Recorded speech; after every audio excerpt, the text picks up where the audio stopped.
So, welcome to the Dolomites. This is an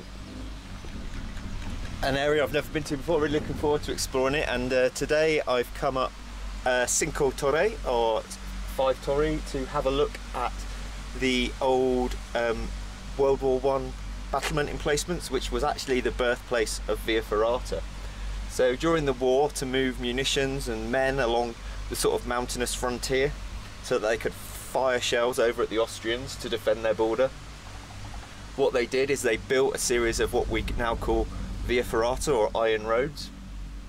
And after the war, basically what happened was these iron roads started to be used for pleasure, and by the 1930s they were actually developing sort of Via Ferrata for their own sake rather than for a military reason.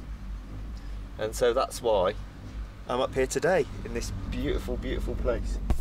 So this is quite an amazing place. Basically what they've done is they've built armaments all around what were called Cinque Torre, or the 5 peaks. So there's 1, 2, 3, 4, 5. And this museum is kind of, in essence, just they've sort of preserved what the soldiers built during the First World War. And you know, it's a pretty amazing place. They've kind of built stairs to get around, kick paths in so mules could get around with sort of munitions. It's a pretty amazing place. And hopefully down here there's another little cave that they used.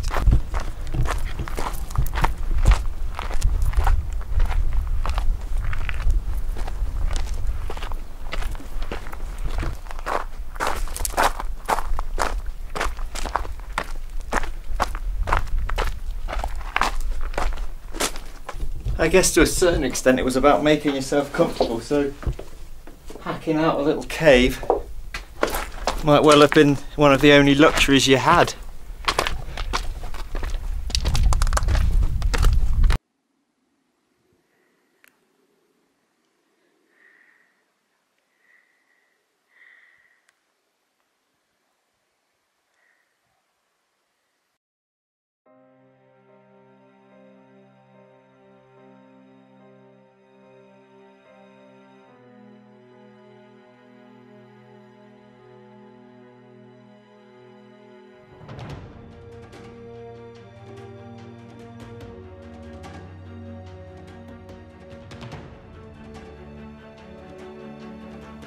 So you gotta love the Italians telling us that we've got to take this little path to get to our Via Ferrata. So today I've come up to do this Via Ferrata, and it's named after an Italian war hero. And the other day I was over at Cinque Torre, which was a big artillery emplacement, and basically what they were doing was trying to give covering fire for the guys on the front line over here. And so hopefully what we're going to see is some of the tunnelling and of where the soldiers were and what they were doing. So here are some of the old remains.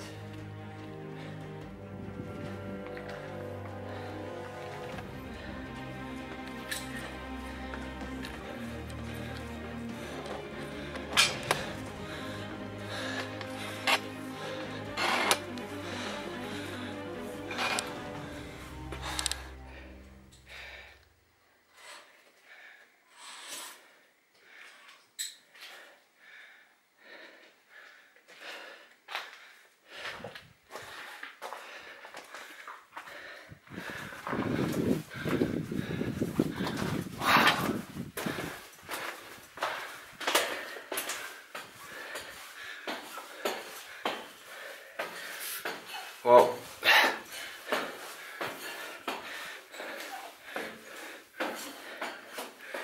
so inside a tunnel you can see about as much as I can see now, which is fuck all. Fortunately there's a handrail that's kind of guiding me, and I've got a helmet on. There is a light at the end of the tunnel.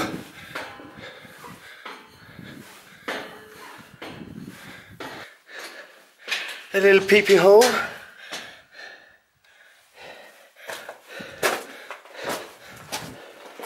Oh fuck, back into the darkness.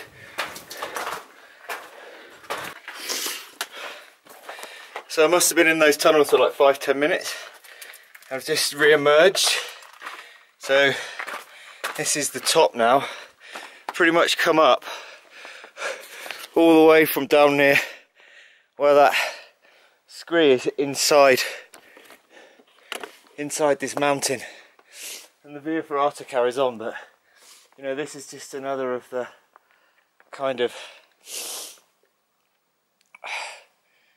ways that I guess they got across, because there's more workings over here, so this would have headed across and through. So you can see that they kind of developed these Via Ferrata to get men across to defend their borders. And I think what's really interesting is during the course of the whole First World War, the Austrians and the Italians kind of like had their front lines, and they were so heavily dug in and well sort of like defended that the front line didn't change. So despite the loss of life, neither sort of ground was gained nor lost. It's quite shocking, really. Right, let's try and find the other way out.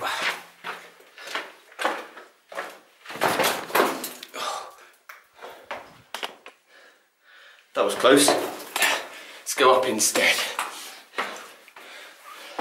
In the open air again, and just heading on across and up.